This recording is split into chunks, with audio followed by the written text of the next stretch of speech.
Welcome back to the channel and another video. Today is all about mixer effects, specifically focused on the sound color effects and the differences between those and the beat effects on your mixer.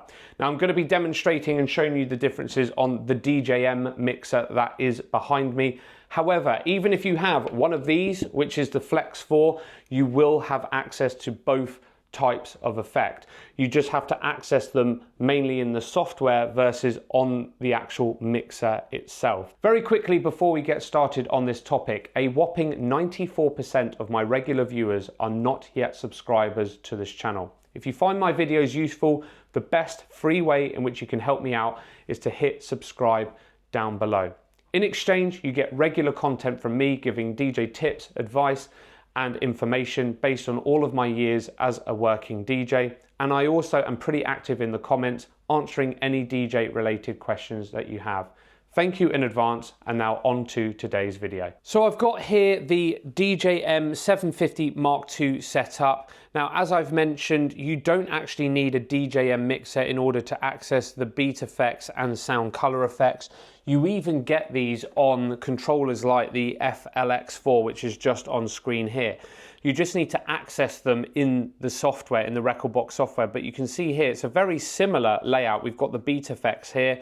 Yes, we don't have the little screen, but we do have the beat effects there. We've got the color effects dials there, and you just access them in Rekordbox software rather than at your fingertips on the mixer.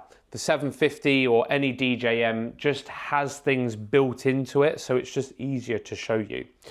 And in today's video, what I want to do is try and compare the two different types of effects because they are very different.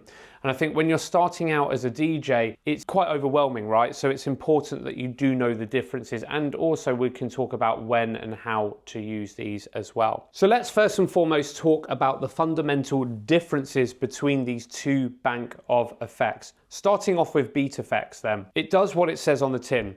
It uses the BPM reading of the track and applies the effect to the BPM or the tempo of the track. So it is very, very important that it is getting an accurate BPM reading, because if it's incorrect, the effect can actually sound dreadful and your audience are going to get quite confused. Now, with that BPM information, you as the user can then use different beat increments to change the parameters of the effect. Hopefully that makes sense, but let's go into a little bit more detail now. So I've got an echo effect selected here on screen, and the track that it's currently got loaded in here is 125 BPM. And we are set to a 1 beat echo. So that means that after every beat, assuming that the information is correct at 125 BPM, it's just going to echo the track out at 1 beat at a time. Now you can extend that echo to 2 beats, 4 beats, 8 beats, etc. Or you can shorten it to 3/4 of a beat, half a beat, a quarter, 1/8, 1/16, etc. on that side as well.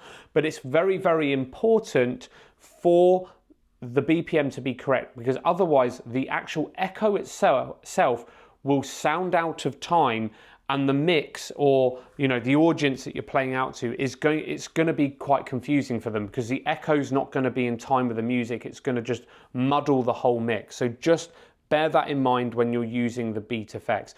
And that same theory applies to all of the beat effects, of which there are many. There are so many different beat effects that you can play around with. In my opinion, probably a little bit too many, because no one uses all of them. Well, if you do, then let me know in the comments down below. But yeah, no one really uses all of them in my opinion. They have sort of 2, 3, maybe 5 maximum that they use on a regular basis. In terms of this bank of effects as well, important to note that you can only apply it to one channel at a time, because it is reliant on the BPM information. So you can apply it to either channel 1, channel 2, 3, 4, or the master. And if you've got more than one deck playing at any one time. It's just going to look at the overall BPM of the mix. Hopefully that's in time, and apply it to that master channel. But yes, because it's reliant on BPM information, you are only allowed to select one channel at a time, okay? In terms of the other levels of control, of course, you've got an on and off switch. It's slightly out of the screen there. You've got an on and off switch there to switch the effect on and off, and then the level and the depth, so the intensity of the effect is controlled via this dial at the bottom. So that is the beat effects in a nutshell. The sound color effects then is completely different in that it does not use the BPM whatsoever. It instead will apply an overall sound or artifact to the overall track regardless of the BPM, and that will sound the same regardless of the BPM of the track that is playing. And for that reason, you can apply it to more than one channel at a time, hence why we've got a sound color effects dial for every single channel. So I'm going to get a track playing now, and we'll talk about some of these sound color effects in more detail. So I've got a track playing here. This is just off of Motion Array, some royalty-free music in case you're interested in the track.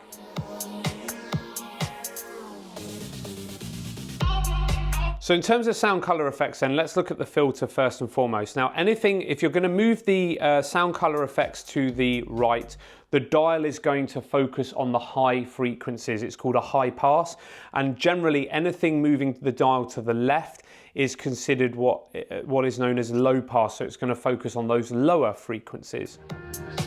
Look at me.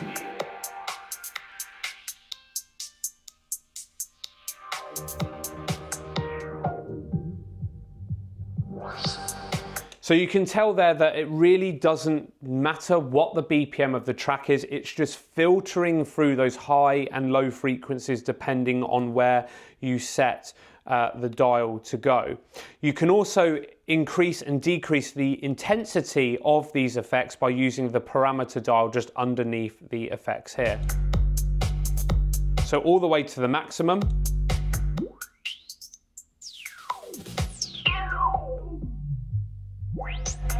So it's pretty intense if you do that. And the same applies to all of these effects.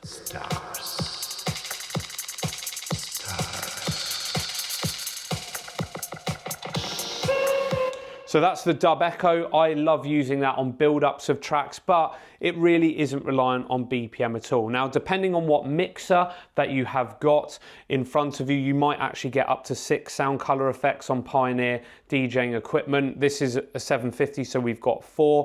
But yes, though, that is how you use the effects. The only exception to this, and of course you have to have a track playing for it to filter, because it needs to filter or dub echo, because it needs something to filter over. It needs to use a signal to filter over, right?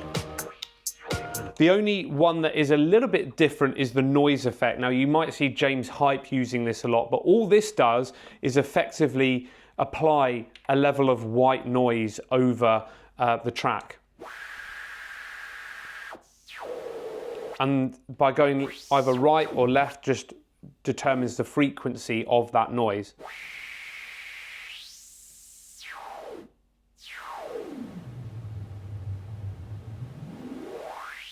So you can do that without a track even playing, which is pretty cool. And again, you can be as creative as you want with these. So what I would encourage you to do is play around with these effects and work out what scenarios are going to be good for you to use these different effects. Where is it going to sound good? Where is it not going to sound so good?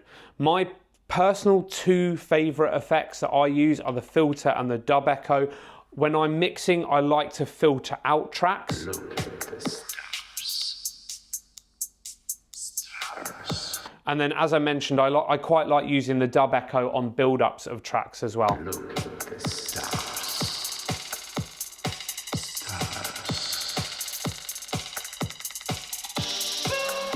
So that's very much a very brief introduction to the 2 types of different effects, and I've obviously just given you a bit of a demonstration. You might be sat there and thinking, well, you've just shown us an echo on the sound color effects. How is that different to the echo on the beat effects? Because I've got an echo for both. Similarly, on some mixers you've got a filter on the beat effects as well as the filter on the sound color effects, and you're pretty right if you are confused by that. But let's just do an example. So the dub echo, look at the stars. It's not really taking anything to do with the BPM information. All it is doing is applying a very short echo to like at very regular intervals. It's not taking into account the BPM at all. If I was to apply a dub echo to an R&B track, it would sound very, very similar. Okay. The beat effects, however, it applies it in sync with the BPM. So let's do this exact same track with the BPM, with the beat effect. Look at the stars.